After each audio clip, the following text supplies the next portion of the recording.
Hey guys, Andrew Sabrar here. Welcome back to the channel.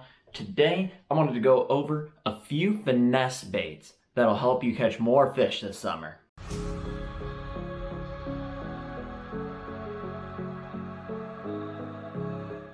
Now, summer is a very interesting time of the year for bass fishing. This is one of those times of year where you can do just about anything and have a good shot at getting bit. You could go finesse, you can go reactionary, you could go big, you could go small, and it all has its time and place. But there are some days that you'll have the best day of your life, and there are other days where it is tougher than heck to actually get bit. So today I wanted to go over 5 finesse tactics that'll help you catch fish even during the dog days of summer when it is hot, miserable, and the fish just don't want to cooperate. So we're going to kick this thing off right here with probably the most finesse technique that I utilize in the summer, and that is going to be the Ned rig. Now the Ned rig is one of those baits that is not fancy. It is pretty much a do-nothing bait, but man, does it catch fish. Now, this is a bait that I can fish exposed like I have it rigged up here, or I can hook it on a Ned head with an EWG hook and hook it weedless. You know, this exposed hook is going to be better around rock, around flats, just in open water on those big sandy banks or clay banks if you want to do that. And on the flip side, the weedless head is going to be better if you're fishing around structure, especially like timber or grass. As far as baits go, I keep it pretty simple. I personally like the 3-inch Finesse TRD. Now, the reason I like it is because it is just so compact, so small. It's a bite for even the smaller caliber fish, like a lot of the spotted bass fisheries that we have around here in Northern California. But the small profile is just such a fish catcher. I mean, you can have 100 fish day on this bait, no problem. And the nice thing about that Z-Man Elastec is you're really only going through a couple baits a day unless you snap it off in the rocks or whatever structure you're fishing it in. Now, the Ned rig is a great bait to fish around any kind of cover, and I think that's the nice part about the Ned rig. But this next guy right here is gonna be ideal for fishing around visible structure, and that is gonna be the free-lined Senko. Now, if you've done any bass fishing in your life, you've heard of a Senko, and there's a reason for that. It is probably the highest producing bait in bass fishing. I mean, I don't think that's an overstatement. And to be honest with you, it also catches big ones.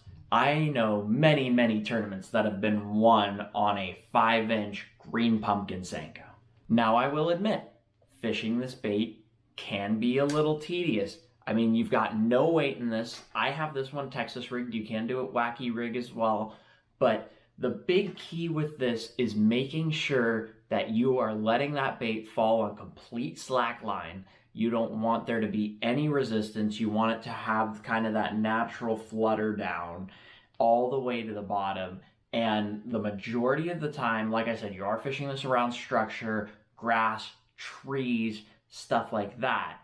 And most of the time, these fish are hitting it as it's falling down. And all of a sudden, as you're watching your line will just jump. And that's when you know they picked it up and you're ready to set the hook on that thing. Now, before I go on to this next technique, I did want to let you know that I will have links to all of these products down in the video description below. It'll have links to all the heads, hooks, and baits that you need for all of these techniques. Now, moving on to something a little bit different. Both of those baits that I just showed you are extremely finesse. They're very small baits. They are very slow moving baits. And obviously this is a finesse video, but I cannot talk about a video like this without including a football jig. Now, I know a lot of guys, when you see football jig, you think power fishing, you think flipping around a bank and just really moving fast, you know, For a lot of guys, this is a power fishing technique. But I will say there are some days in the summer that when you're fishing and you need a big bite, but they're not really very aggressive, you have to really coax them to bite, doing a football jig where you don't move it a lot, you just let it hit bottom and you drag it. I mean, you want constant bottom contact. You want to feel every single little rock, piece of wood, piece of little structure that you're going over. This is one of the greatest techniques for putting a big one in the boat when those fish are not aggressive. All right, the next technique that I want to talk about is going to be a Nico rig or a Neko rig. Now, for those of you that don't know what a Nico rig is, a Nico rig, very simply, is going to be a circle hook hooked in the middle of a worm, and you're going to have a nail weight inside of the worm at the bottom. So when this thing is on the bottom, all it's going to do is going to be standing just straight up and down, especially if you have a buoyant worm. This works much better on buoyant worms for the action. And that hook is going to be in the middle. And you almost work it the same way you would work a wacky rig or a drop shot. But now you have all this dancing action kind of around the whole worm. Now, the reason I've been fishing a Nico rig more than a lot of these finesse techniques that I've talked about already is because of the caliber of fish you get on this thing. Now, I don't know if it's because of the action or the size of this bait, but this bait catches a larger caliber fish on average than most of these other techniques. It kind of acts the same as a football jig for me.